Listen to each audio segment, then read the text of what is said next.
നമ്മളങ്ങനെ കുറച്ച് ഗപ്പിയെ നോക്കിയാണ് ഇന്ന് പോയത്. പക്ഷേ നമ്മൾ വിചാരിച്ച ഗപ്പിയെ കിട്ടിയില്ല. അവിടെ സ്റ്റോക്ക് ഇല്ലായിരുന്നു. അതുകൊണ്ട് നമ്മളിന്ന് കുറച്ച് ബലൂൺ പ്ലാറ്റിയാണ് മേടിച്ചത്. എല്ലാവരും നല്ല ആക്റ്റീവായിരുന്നു. നമ്മളൊരു 3 പെയർ ബലൂൺ പ്ലാറ്റിയാണ് മേടിച്ചത്. 2 ഫീമെയിലും 1 മെയിലിനെയാണ് മേടിച്ചത്. ഹൈബ്രിഡ് കുറേ ഗപ്പിയെ നോക്കി പോയതാണ്, പക്ഷേ അവിടെ സ്റ്റോക്ക് തീർന്നിരിക്കുമായിരുന്നു. അതുകൊണ്ടാണ് നമ്മൾ ബലൂൺ പ്ലാറ്റിയെ മേടിച്ചത്. അവിടെ ഇത് ഞാൻ മേടിച്ചത് കുളനടയിലെ ഡിസ്നി അക്വ എന്ന് പറഞ്ഞ ഷോപ്പിൽ നിന്നാണ്. കുളനടയിൽ ഡിസ്നി അക്വ, പത്തനംതിട്ട ജില്ലയിൽ ഡിസ്നി അക്വ എന്ന് പറഞ്ഞ ഷോപ്പിൽ നിന്നാണ് മേടിച്ചത്. അത്യാവശ്യം നല്ല കളക്ഷൻസ് ഉള്ള ഒരു ഷോപ്പ് തന്നെയാണ്. എല്ലാത്തരം മീനുണ്ട്. കോഴിക്കാർപ്പ്, ഗൗരാമി, അരാപ്പൈമയുടെയൊക്കെ കുഞ്ഞുണ്ട്. പെയർ 8500 രൂപയാണ്. അങ്ങനെ എല്ലാ ടൈപ്പ് ഫിഷസും ഉണ്ട്. നമുക്ക് ഈ കടയിൽ കയറിയാൽ നമുക്കൊരു ഫിഷിനെങ്കിലും മേടിക്കാൻ നമ്മൾ തിരിച്ചു വരില്ല. അപ്പം ഞാൻ തന്നെ അവന്മാരെയാണ് കാണിക്കുന്നത്. 3 ബലൂൺ പ്ലാറ്റിയാണ് നമ്മൾ മേടിച്ചിരിക്കുന്നത്. 3 നല്ല ആക്റ്റീവാണ്. അതിൻ്റെ കൂടെ നമ്മൾ കുറച്ച് ഫോക്സ് ടെയിലും കൂടി മേടിച്ചിട്ടുണ്ട്. ഫോക്സ് ടെയിൽ ഉള്ളതുകൊണ്ട് അവന്മാർക്ക് അനങ്ങാൻ പറ്റുന്നില്ല. ഞാൻ പിന്നെ അത് നിങ്ങളെ ശരിക്കും ഒന്ന് കാണിക്കാൻ വേണ്ടി നമ്മുടെ കുളനട ഒരു ഹാങ്ങിങ് ബ്രിഡ്ജ് ഉണ്ട്. ഞാൻ ജസ്റ്റ് അവിടെ വന്ന് കുറച്ചുകൂടി വീഡിയോ എടുത്തതാണ്.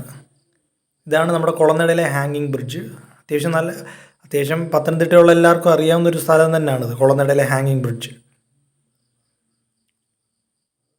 നമ്മുടെ ഓൾറെഡി നമുക്കൊരു ബലൂൺ പ്ലാറ്റി ഉണ്ടായിരുന്നു. അതുകൊണ്ടാണ് നമ്മളിപ്പം 3 പെയറിനെ കൂടി മേടിച്ചത്. 2 ഫീമെയിലും 1 മെയിലിനെയും. ഈ ഫോക്സ് ടെയിൽ കിടക്കുന്നുണ്ട്, ഇവർക്ക് അനങ്ങാൻ വയ്യ.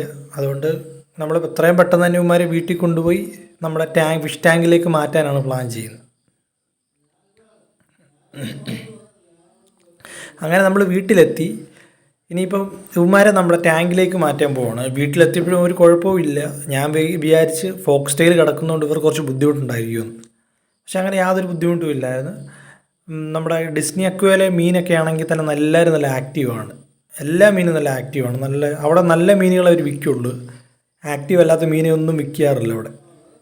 ഇനിയിപ്പോൾ അവന്മാരെ നമ്മുടെ ഫിഷ് ടാങ്കിലേക്ക് ഇറക്കാൻ പോവുകയാണ്. ഇപ്പോഴേ ഇറക്കില്ല നമ്മൾ. നമ്മളിപ്പോൾ നമ്മുടെ ടാങ്കിലേക്ക് ഇട്ടിട്ട് ടെമ്പറേച്ചറൊക്കെ സെറ്റായിട്ട് ഒരു 3/4 മണിക്കൂർ കഴിഞ്ഞിട്ടേ ഇവന്മാരെ റിലീസ് ചെയ്യത്തുള്ളൂ. ഇപ്പോൾ നമ്മുടെ ടാങ്കിലിപ്പം കുറേ മോളിയുടെ കുഞ്ഞുങ്ങൾ കിടപ്പുണ്ട്, ഒരു ഗപ്പിയുണ്ട്, പിന്നെ ഒരു വിഡോ ടെട്ര കിടപ്പുണ്ട്. എല്ലാവരും ഉണ്ട്. ഇപ്പോൾ ഇവന്മാരെ നമ്മൾ ഇട്ടപ്പം എല്ലാവരും ഇതിൻ്റെ അടുത്തടുത്ത് വന്ന് നോക്കുന്നുണ്ട്. ചെറിയൊരു മോളിയുടെ കുഞ്ഞിനെ നമുക്കിപ്പോൾ കാണാം. അതുകൊണ്ട് അതാ മോളിയുടെ കുഞ്ഞാണ്, വൈറ്റ് മോളിയുടെ കുഞ്ഞാണത്. ഇനി ഇവന്മാരെ നമ്മൾ ഫുൾ റിലീസ് ചെയ്ത് നൈറ്റാണ് നമ്മൾ വീട്ടിലെത്തിയത്.